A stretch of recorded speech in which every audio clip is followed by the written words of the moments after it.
Audio Jungle.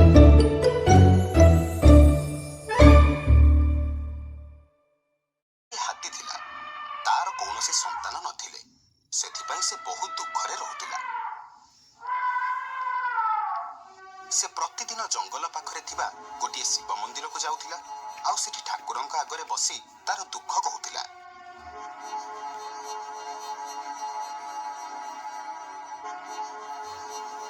ଦିନେ ତା ଭକ୍ତିରେ ସନ୍ତୁଷ୍ଟ ହେଇ ସ୍ୱୟଂ ମହାଦେବ ଆବିର୍ଭାବ ହେଲେ।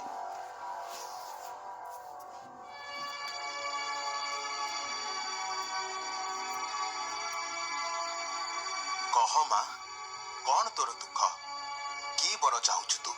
ପ୍ରଭୁ, ଆପଣଙ୍କ ଦୟାରୁ ମୁଁ ମୋ ଜୀବନରେ ସବୁ ସୁଖ ପାଇଛି, ହେଲେ ମୁଁ ଆଜି ପର୍ଯ୍ୟନ୍ତ ମା ହେବାର ସୁଖ ପାଇପାରିଲିନି। ଆପଣ ମୋତେ ଗୋଟିଏ ସନ୍ତାନର ବରଦାନ ଦିଅନ୍ତୁ। ତଥାସ୍ତୁ। କିଛି ଦିନ ପରେ ହାତୀ ଗର୍ଭବତୀ ହେଲା ଆଉ ତାର ଗୋଟିଏ ପୁଅ ଜନ୍ମ ହେଲା।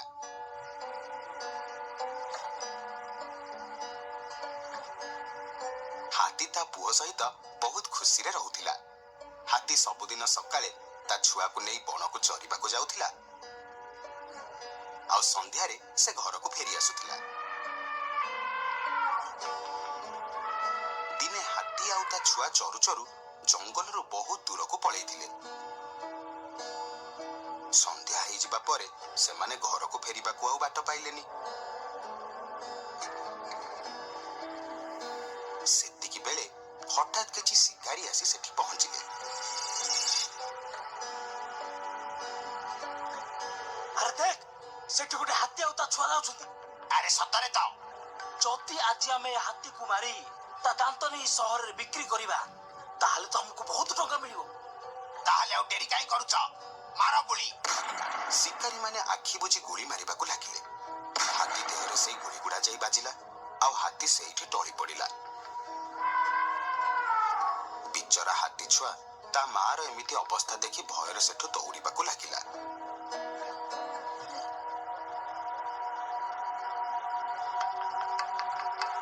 ପରଦିନ ସକାଳେ ସେ ଯାଇ ଗୋଟିଏ ଗାଁରେ ପହଞ୍ଚିଲା। ରାତି ସାରା ଜୀବନ ବଞ୍ଚେଇ ଦୌଡ଼ି ଦୌଡ଼ି ସେ ଏତେ ଥକି ପଡିଥିଲା ଯେ ସେ ଗାଁରେ ପହଞ୍ଚିବା ମାତ୍ରେ ବେହୋସ ହେଇଗଲା। ସେତିକି ବେଳେ ଟୁଲୁ ବୋଲି ଗୋଟିଏ ଲୋକ ସେଇ ବାଟ ଦେଇ ଯାଉଥିଲା।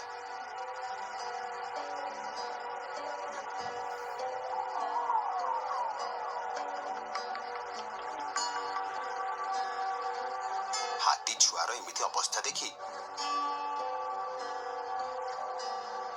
ସେ ତାକୁ ନିଜ ଘରକୁ ନେଇଗଲା।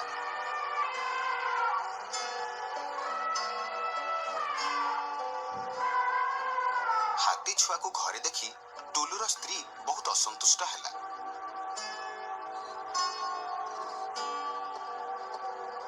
ଏଇଟା ମୋର ଘର ନା ଚିଡ଼ିଆଖାନା? ଯେତେବେଳେ ଯୋଉଠୁ ଜୀବଜନ୍ତୁ ପାଇବ ଆଣି ଘରେ ପୁରେଇ ଦବ? ଏଇ ହାତୀ ଛୁଆକୁ ମୁଁ ଜମା ଘରେ ରଖେଇଦେବିନି। ଆଲୋ, ତୁ ଜମା ରାଗେନି। ଦେଖିବୁ, ଏଇ ହାତୀ ଛୁଆ ବଡ ହେଇ ଆମ ରୋଜଗାରର ନୂଆ ବାଟ ହବ। ଏ ଗାଁରୁ ସେ ଗାଁ ବୋଲି ଚାଉଳ ବିକି ମୁଁ ଏମିତି କେତେ ପଇସା ଜୀବନରେ କମେଇବି। ଇଏ ବଡ ହେଲେ ୟାକୁ ଗାଁରୁ ଗାଁ ବୁଲେଇବି। ଦେଖିବୁ, ୟାକୁ ଦେଖିବାକୁ ଲୋକ ଆମକୁ କେତେ ଟଙ୍କା ଆଉ ଖାଦ୍ୟ ଦେବେ। ଆଲୋ, ଏଇଟା ହାତୀ ଛୁଆ ନୁହଁ, ଏଇଟା ସୁନା ଅଣ୍ଡା ଦିଆ କୁକୁଡା। କିଛି ଦିନ ବିତିଗଲା। ଟୁଲୁ ଆଉ ତା ସ୍ତ୍ରୀ ହାତୀ ଛୁଆର ବହୁତ ଯତ୍ନ ନେଇ ତାକୁ ବଢେଇଲେ।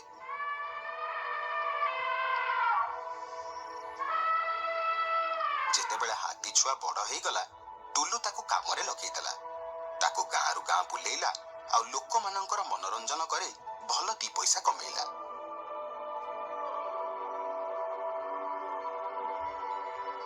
ହେଲେ ସେ ଆଉ ଆଗ ଭଳି ହାତୀ ଛୁଆର ଯତ୍ନ ନେଲା ନାହିଁ। ଫଳରେ ହାତୀ ଛୁଆ ଦିନକୁ ଦିନ ରୋଗିଣା ହବାରେ ଲାଗିଲା। ଦିନେ ଆଉ ଗୋଟିଏ ହାତୀ ଜଙ୍ଗଲରୁ ଗାଁ ଭିତରକୁ ପଳେଇ ଆସିଥିଲା। ଗାଁରେ ଲୁଚି ଲୁଚି ବୁଲୁଥିବା ସମୟରେ ତାର ନଜର ଟୁଲୁ ଘରେ ବନ୍ଧା ହେଇଥିବା ହାତୀ ଛୁଆ ଉପରେ ପଡିଲା। ସେ ତା ପାଖକୁ ଗଲା ଆଉ କହିଲା, ଆରେ ଭାଇ, ତୁ ତ ଆମ ଜାତିର, ତୁ ଏଠି କଣ କରୁଛୁ? ମୋ ସହ ଜଙ୍ଗଲକୁ ଚାଲେ, ସେଠି ଯାହା ଇଚ୍ଛା ଖାଇବୁ, ଯେମିତି ଇଚ୍ଛା ରହିବୁ। କଣ କରିବି ଭାଇ?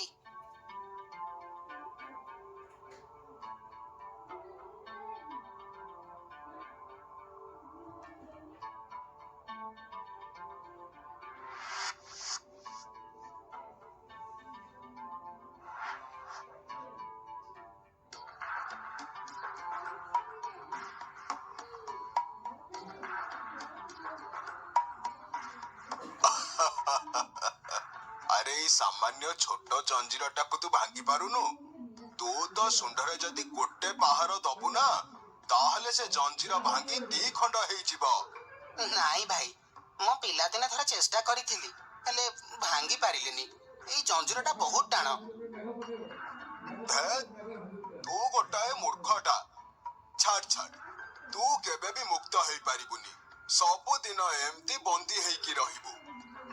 ତାପରେ ଜଙ୍ଗଲରୁ ଆସିଥିବା ହାତୀ ସେଠୁ ଚାଲିଗଲା।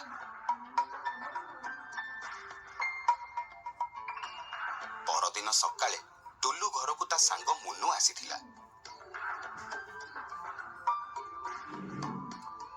ସେ ତା ଘରେ ବନ୍ଧା ହେଇଥିବା ହାତୀକୁ ଦେଖି କହିଲା, ହଇରେ ବୋକା, ଏଡେ ବଡ ହାତୀଟାକୁ ଏଡିକି ଛୋଟିଆ ଜଞ୍ଜିରରେ ବାନ୍ଧିଛୁ।